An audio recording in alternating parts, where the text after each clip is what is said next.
ሰላም፣ ወደዚህ ጥልቅ ውይይታችን እንኳን በደህና መጣችሁ።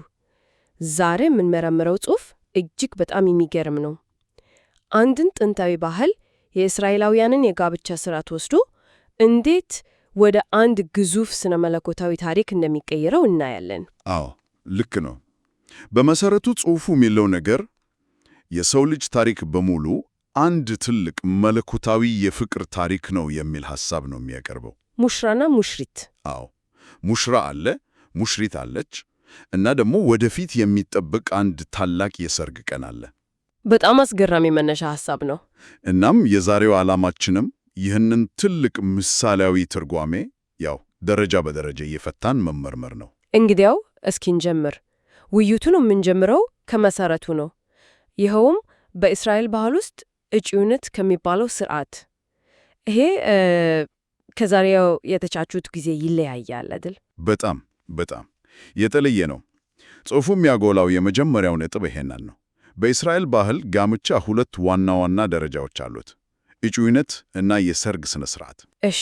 እና እጩነት ዛሬ እንደምናስበው ቀለል ያለ የተስፋ ቃል ልውውጥ አይደለም። ምን ያህል ከብድ ያለ ነው? ሙሉ የሕግ ከበሬታ ያለው የማይፈርስ ቃል ኪዳን ነው። ልክ እንደ ሙሉ ጋብቻ ይታይ ነበር ማለት ነው? በፍጹም። በሕግ ፊት ምንም ልዩነት አልነበረው። በእጩነት የታጨች ሴት እንደ ባለትዳር ነው የምትቆጠረው። የሚገርም ነው። ጽሑፉም ይህንን ለማስረዳት ከዘዳግም ላይ አንድ በጣም ጠንከር ያለ ምሳሌ ይጠቅሳል። በዚያ ሕግ መሠረት በእጩነት ላይ ያለችን ሴትን በግድ መገናኘት ሰውን ከመግደል ወንጀል ጋር እኩል ነው የሚያስጠይቀው። ዋው! ያ የእጩነት ቃል ኪዳን ምን ያህል ተቀደሰና የማይደፈር እንደነበር ያሳያል። እሺ፣ የሰርጉ ስነ ስርዓት ምን ይመስላል? እሱም ለየት ያለ ነገር አለው። አዎ፣ እሱም የራሱ የሆነ በጣም ወሳኝ ምሳሌያዊ ገጽታ አለው። ጽሑፉ እንደሚገልጸው ሙሽራው በሌሊት ነው የሚመጣው፣ ሳይታሰብ። አዎ። እና በዚያን ጊዜ የሙሽሪት ጓደኞች መብራት ይዘው ነው የሚጠብቁት። ሙሽራውን ተቀብለው ወደ ሙሽሪት ይመሩታል። ይህንን ጽሑፉ ከአስሩ ደናግል ምሳሌ ጋር ያገናኘዋል አይደል? ልክ ነሽ። በማቴዎስ ወንጌል ላይ ቃለው ምሳሌ ጋር መብራታቸውን አዘጋጅተው የጠበቁት ልባሞች ደናግል ከሙሽራው ጋር ወደ ሰርጉ ገቡ። ዝግጁ ሆኖ የመጠበቅን አስፈላጊነት ያጎላላል ማለት ነው። በትክክል። እሺ፣ ስለዚህ ይህ የጋብቻ ባህል እጩነት እንደ ሰርግ የሚባሉ ሁለት ጠንካራ ደረጃዎች እንዳሉ ታየን። እዚህ ላይ ነው እንግዲህ ነገሩ ይበልጥ ትኩረት የሚሳብ የሚሆነው። ጽሑፉ ይህንን ባህላዊ ስርዓት ወስዶ ወደ አንድ ግዙፍ ሰማያዊ ድራማ ይቀይረዋል። አዎ፣ ወደ ዘፍጥረት መጽሐፍ ወደ አብርሃምና ይስሐቅ ታሪክ ይመልሰናል።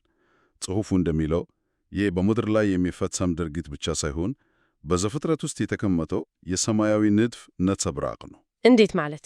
በአብርሃምና ይስሐቅ ታሪክ ውስጥ ያሉ ገጸ ባህሪያት በሙሉ የዚህ ሰማያዊ ድራማ ተዋናዮች ተደርጎ ነው የሚቀረቡት። ቆይ እስኪ ገጸ ባህሪያቱን አንድ ባንድ እንያቸው። አብርሃም ማንን ነው የሚወክለው? በዚህ ትርጓሜ መሰረት አብርሃም እግዚአብሔር አብን ይወክላል። እሺ። ልጁ ይስሐቅ ደግሞ ሙሽራውን ኢየሱስ ክርስቶስን ይወክላል። በጣም ወሳኝ ነጥብ ይመስለኛል። አዎ፣ ምክንያቱም ሙሽራው ራሱ ሙሽሪትን እንደማይመርጥ ያሳያል። አብ ነው ለልጁ ሙሽሪትን የሚመርጥለት። በጣም የሚገርም ነው። ታዲያ ሙሽሪትን ለማምጣት የተላከው ታማኝ አገልጋይስ? እሱ ደግሞ እጅግ በጣም ወሳኝ ሚና ነው ያለው። አገልጋዩ አልዓዛር፣ ስሙ ራሱ የእግዚአብሔር እርዳታ ማለት ነው። አዎ፣ እሱ መንፈስ ቅዱስን እንደሚወክል ጽሑፉ ያስረዳል። እስኪ ይሄንን ትንሽ እናብራራው። እንዴት ነው መንፈስ ቅዱስን የሚወክለው? እስኪ እናስበው። መንፈስ ቅዱስ ሙሽሪትን፣ ቤተ ክርስቲያንን ለሙሽራው ለክርስቶስ እንደሚያዘጋጀው ሁሉ አልዓዛርም ርብቃን ለይስሐቅ ያገኛታል። ስለ ሙሽራው ማንነት ይመሰክርላታል፣ ስጦታዎችን ይሰጣታል። በመጨረሻም ወደ ሙሽራው ቤት በደህና ይደርሳታል። አፕዲያናል ካናንያን ሪያር በጣም ወሳኝ ተንካራ አስተርቲቭ ይመስላል። አዎ፣ እዚህ ላይ ነው የሰው ልጅ ሁኔታ የሚገለጸው። ካናናውያን በታሪኩ ውስጥ የኃጢአት ወይም የሰይጣን ባሪያ የሆኑትን ሁሉ ይወክላሉ። ለዚህ ነው አብርሃም ልጁ ከእነርሱ ጋር እንዳይጋባ አጥብቆ የተናገረው። በትክክል ሙሽሪት ከዚህ የባርነት ግዛት መሆን የለባትም የሚል ነው። እና ርብቃ ደግሞ ቤተ ክርስቲያንን ወይም አማኞችን ትወክላለች። አዎ፣ ርብቃ የአባቷን ቤት ትታ ከአገልጋዩ ጋር ለመሄድ መወሰኗ ትልቅ ትርጉም አለው ማለት ነው። ዝም ብሎ ውሳኔ አይደለም። በፍጹም። ጽሑፉ ይህንን እንደ አንድ ጥልቅ የእምነት እርምጃ ነው የሚተነት ነው። ርቋ እኮ አይተው የማታውቀውን ሙሽራ ነው ለማግባት የወሰነችው። እውነት ነው። በአገልጋዩ ምስክርነት ላይ ብቻ ተመስረታ። ይህ እንግዲህ አንድ አማኝ የቀድሞ ሕይወቱን የአባቷን ቤት ትቶ በማይታየው አዳኝ ላይ እምነቱን ጥሎ ለሚከተል ያሳያል ማለት ነው። ልክ ነሽ።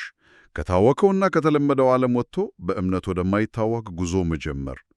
እዚህ ላይ ግን አንድ ትልቅ ችግር ይፈጠራል። ጽሑፉ ሁሉም የሰው ልጆች ከነዓናውያን ናቸው የሚል ጠንካራ ሐሳብ ያነሳል። ይህ ከሆነ ሙሽሪት ከየት ትመጣለች?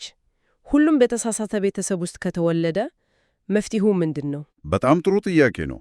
ይሄ የሥነ መለኮታዊ ድራማው ዋናው ግጭት ነው። አዎ፣ ጽሑፉ እንደሚለው ሁሉም የሰው ልጆች በተፈጥሯቸው በኃጢአት ባርነት ስር ናቸው። ከነዓናውያን ናቸው ማለት ነው። አዎ፣ ኃጢአት ደግሞ የእግዚአብሔርን ሕግ መጣስ ነው፣ ዋጋውም ሞት ነው። ስለዚህ በምሳሌው መሠረት ሙሽሪት የሰው ልጅ በተፈጥሮዋ ከሙሽራው ጋር መሆን የማትችል ናት። ታዲያ ከዚህ የባርነት ግዛት እንዴት ትወጣለች? የሙሽራ ዋጋ የሚለው ጽንሰ ሐሳብ እዚህ ላይ ነው የሚገባው። ልክ ነሽ። ነጥቡ እሱ ላይ ነው።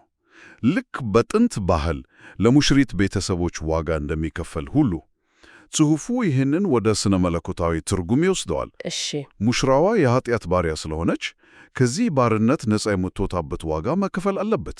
በስነ መለኮታዊ ትርጉሙ ግን ይህ ዋጋ ምንድን ነው? አዎ፣ እዚህ ላይ ነው የክርስትና እምነት ማዕከላዊ መልእክት የሚገባው።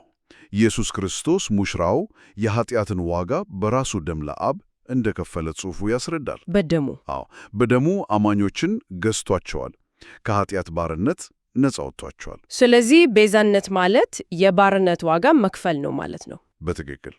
ጽሑፉም ከራእይ ላይ ሰዎችንም በደምህ ለእግዚአብሔር ገዝተህ የሚለውን ይጠቅሳል። እሺ፣ ስለዚህ ዋጋው ተከፍሏል። ሙሽሪት ከባርነት ነፃ ወጥታለች። አንድ ሰው በግሉ የዚህ እጩኘት አካል የሚሆነው እንዴት ነው? ይህ ኪዳን በግለሰብ ደረጃ እንዴት ይፈጸማል? አዎ፣ ጽሑፉ እዚህ ላይ ወደ ጥምቀት ይመጣል። ጥምቀትን እንደ የዚህ ጋብቻ መደበኛ የእጩኘት ሥነ ሥርዓት አድርጎ ነው የሚያቀርበው። ዝም ብሎ ውሃ ውስጥ ገብቶ መውጣት አይደለም ማለት ነው። በፍጹም። ከሙሽራው ጋር ጥልቅ የሆነ የመዋሃድ ሴል ነው ይላል። እሺ፣ ጽሑፉ 4 ዋና ዋና ነጥቦችን ያነሳል ብለዋል። የመጀመሪያው ምንድን ነው? የመጀመሪያው ጥምቀት በሙሽራው ደም የሚታተም ኪዳን መግባት ነው ይላል።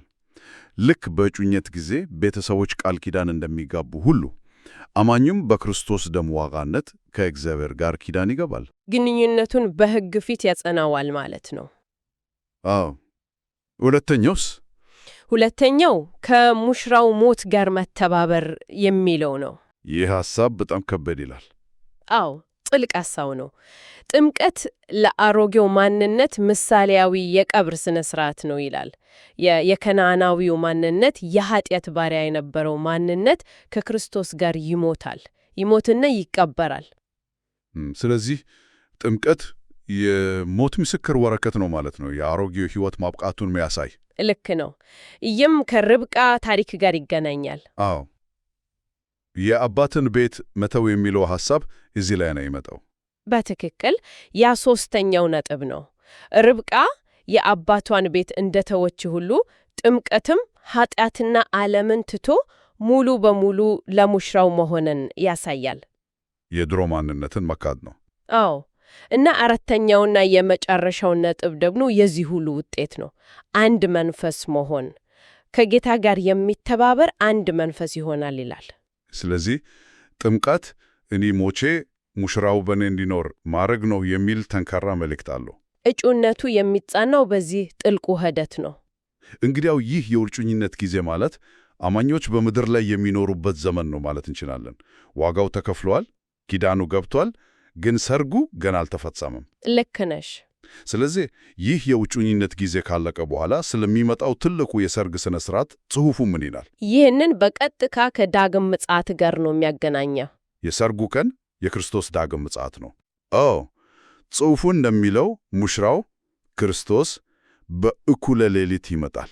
እኩለ ሌሊት የሚለው አገላለጽ ዝም ብሎ ሰዓትን ለማመለከት አይመስለኝም። አይደለም። ዓለም በተላለቅ መከራ፣ በጨለማና በግራ መጋባት ውስጥ ባለችበት ጊዜ ሙሽራው እንደሚመጣ ለማሳየት ነው። የሙሽራው መምጣት ምልክቱ ምንድን ነው? የሰባተኛው መለከት ድምፅ ነው። ይህ ድምፅ ሲሰማ የመጀመሪያው ትንሣኤ እንደሚሆን ጽሑፉ ይገልጻል። በዚህ ጊዜ ነው እንግዲህ ሙሽሪት ለሰርጉ ዝግጁ ሆና መገኘት ያለባት። አዎ፣ ይህ ዝግጁነት ደግሞ እንዲሁ መጠበቅ ብቻ አይደለም። ምን ማለት ነው? ዝግጅቱ ምንድን ነው? ዝግጅቱ የሰርግ ልብስ መልበስ ነው። ጽሑፉ ይህንን ልብስ ንጹሕና የሚያንጸባርቅ የበፍታ ልብስ ይለዋል።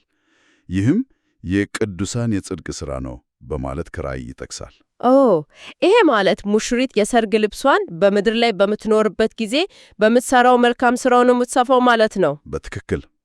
ስለዚህ የእጩኝነት ጊዜ ዝም ብሎ የመጠበቅ ሳይሆን በንቃት የሰርግ ልብስን የማዘጋጀት ጊዜ ነው። እና የሰርጉ በዓል ራሱ የት ነው የሚካሄደው? ምንስ ይመስላል? የሰርጉ በዓል ሙሽሪት ከሰማይ ከምትወርደው አዲሲቱ ኢየሩሳሌም ጋር ትመሰላለች።